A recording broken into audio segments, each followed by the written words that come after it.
ഐപിഎല്ലിന്റെ തുടക്കത്തിൽ പ്ലേയിംഗ് 11-ൽ ഇടം പിടിക്കാൻ സഞ്ജുവിന് കാത്തിരിക്കേണ്ടി വന്നിരുന്നു.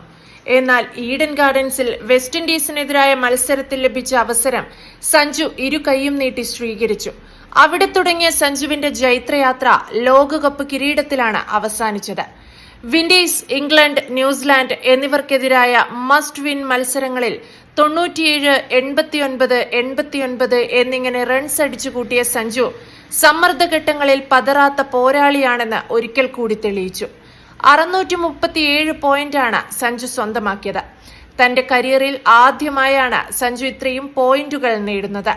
T20 ലോകകപ്പിലെ വിസ്മയിപ്പിക്കുന്ന പ്രകടനത്തിന് പിന്നാലെ ICC T20 ബാറ്റിംഗ് റാങ്കിങ്ങിലും തരംഗമായി മാറിയിരിക്കുകയാണ് സഞ്ജു സാംസൺ.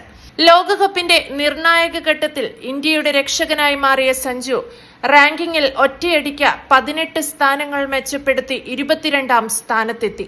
അങ്ങനെ തന്റെ കരിയറിലെ ഏറ്റവും ഉയർന്ന പോയിന്റ് നിലയായ 637 ഇതോടെ സഞ്ജു സ്വന്തമാക്കി. സഞ്ജുവിനൊപ്പം ഇന്ത്യൻ ഓപ്പണർമാരായ അഭിഷേക് ശർമ്മയും ഇഷാൻ കിഷനും റാങ്കിങ്ങിന്റെ നെറുകയിലെത്തി. 875 പോയിന്റുമായി അഭിഷേക് ശർമ്മ 1ാം സ്ഥാനത്തും 871 പോയിന്റുമായി ഇഷാൻ കിഷൻ 2ാം സ്ഥാനത്തുമുണ്ട്. ടൂർണമെന്റിലുടനീളം സ്ഥിരതയാർന്ന പ്രകടനം കാഴ്ചവെച്ച ഇഷാൻ കിഷൻ പാകിസ്ഥാൻ താരം സാഹിബ്സാദ ഫർഹനെ പിന്നിലാക്കിയാണ് 2ാം സ്ഥാനത്തേക്ക് കുതിച്ചത്. 317 റൺസാണ് ടൂർണമെന്റിലുടനീളം ഇഷാൻ കിഷൻ നേടിയത്. ഇത് താരത്തിന്റെ വളർച്ചയ്ക്ക് സഹായകമായിട്ടുണ്ട്. ഫൈനലിലെ മികച്ച പ്രകടനമാണ് അഭിഷേക് 1ാം സ്ഥാനത്ത് തുടരാനുള്ള കാരണം.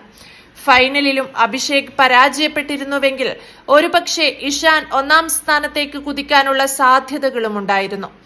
ഇഷാനും സഞ്ജുവും തങ്ങളുടെ സ്ഥാനം മെച്ചപ്പെടുത്തിയപ്പോൾ 6ാം സ്ഥാനത്തുണ്ടായിരുന്ന തിലക് വർമ്മ 7ാം സ്ഥാനത്തേക്കും 7ാം സ്ഥാനത്തുണ്ടായിരുന്ന നായകൻ സൂര്യകുമാർ യാദവ് 9ാം സ്ഥാനത്തേക്കും തള്ളപ്പെട്ടു. ടീം ഇന്ത്യയുടെ ചരിത്ര വിജയത്തിൽ നിർണായക പങ്കുവഹിച്ച ശിവം ദുബെയും 4 സ്ഥാനങ്ങൾ മെച്ചപ്പെടുത്തി 27ാം റാങ്കിലെത്തി. അതുകഴിഞ്ഞാൽ റാങ്കിങ്ങിൽ മുന്നിലുള്ള ഇന്ത്യൻ താരം ഹാർദിക് പാണ്ഡ്യയാണ്. 48 ഹാർദിക്കിന്റെ റാങ്ക്. ലോകകപ്പ് ഫൈനലിൽ കിരീടം നേടുന്ന ആദ്യ ആതിഥേയ രാജ്യമെന്ന റെക്കോർഡിനൊപ്പം ICC റാങ്കിങ്ങിലും ഇന്ത്യൻ താരങ്ങൾ തങ്ങളുടെ ആധിപത്യം ഉറപ്പിക്കുകയാണ്. ശുഭ്മാൻ ഗിൽ, യശസ്വി ജയ്സ്വാൾ, വൈഭവ് സൂര്യവംശി, ഋതുരാജ് ഗെയ്ക്വാദ്, സായി സുദർശൻ എന്നിവരുടെ നിലവിൽ പരുങ്ങലിലാണ്. ഇനി അഭിഷേക് തുടരെ ഫ്ലോപ്പ് ആവുന്നതിനു വേണ്ടി ഇവർക്കെല്ലാം കാത്തിരിക്കേണ്ടിയും വരും. ലോകകപ്പിന് തൊട്ടു മുൻപ് വരെ അഭിഷേകിനൊപ്പം ടീമിന്റെ ഫസ്റ്റ് ചോയ്സ് ഓപ്പണറും വൈസ് ക്യാപ്റ്റനും കൂടിയായിരുന്നു ഗിൽ. കഴിഞ്ഞ ഏഷ്യ കപ്പ് മുതൽ സൗത്ത് ആഫ്രിക്കയുമായി നാട്ടിൽ നടന്ന T20 പരമ്പര വരെയും അദ്ദേഹം ഈ റോളിൽ തന്നെ തുടർന്നു. പക്ഷേ ഈ കാലയളവിൽ ഒരു 50 പോലും കുറിക്കാൻ ഗില്ലിനായില്ല. മാത്രമല്ല സ്ട്രൈക്ക് റേറ്റും മോശമായിരുന്നു.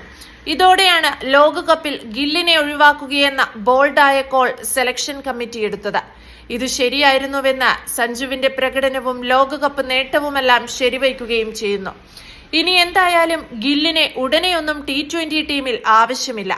ജയ്സ്വാൾ ആവട്ടെ T20യിൽ വളരെ മികച്ച റെക്കോർഡുണ്ടായിട്ടും ഈ ഫോർമാറ്റിനും ഏറ്റവും യോജിച്ചയാളായിട്ടും ടീമിലെ കനത്ത മത്സരം കാരണം പിറകിലായിപ്പോയ താരമാണ്. അഭിഷേക് സഞ്ജു ഓപ്പണിംഗ് ജോഡി T20യിൽ വലിയ വിജയമായി മാറിയതോടെയാണ് ജയ്സ്വാളിന്റെ കഷ്ടകാലം ആരംഭിച്ചത്.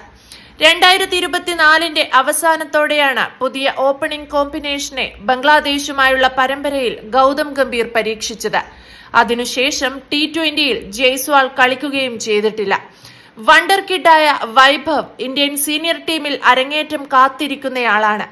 ഈ ഫോർമാറ്റിൽ ദേശീയ ടീമിനെ പ്രതിനിധീകരിക്കാൻ തനിക്ക് അർഹതയുണ്ടെന്ന് ജൂനിയർ ടീമിനോടൊപ്പം മിന്നുന്ന പ്രകടനങ്ങളിലൂടെ 15-കാരൻ ഇതിനകം തെളിയിച്ചു കഴിഞ്ഞു. പക്ഷേ സഞ്ജുവും അഭിഷേകും ഉള്ളതിനാൽ വൈഭവിന്റെ അരങ്ങേറ്റം വൈകുമെന്നുറപ്പാണ്. ഋതുരാജിന്റെയും സായിയുടെയും കാര്യമെടുത്താൽ 2 പേരും ഇന്ത്യക്കായി ഇതിനകം കളിച്ചു കഴിഞ്ഞതാണ്. ഋതുരാജ് ആവട്ടെ സെഞ്ചുറി അടക്കം T20യിൽ ഇതിനകം നേടുകയും ചെയ്തിട്ടുണ്ട്. എന്നാൽ ഇനി ഈ 2 പേർക്കും ഇന്ത്യക്കായി T20യിൽ കളിക്കാൻ അവസരം കിട്ടുമോ എന്നതും സംശയമാണ്.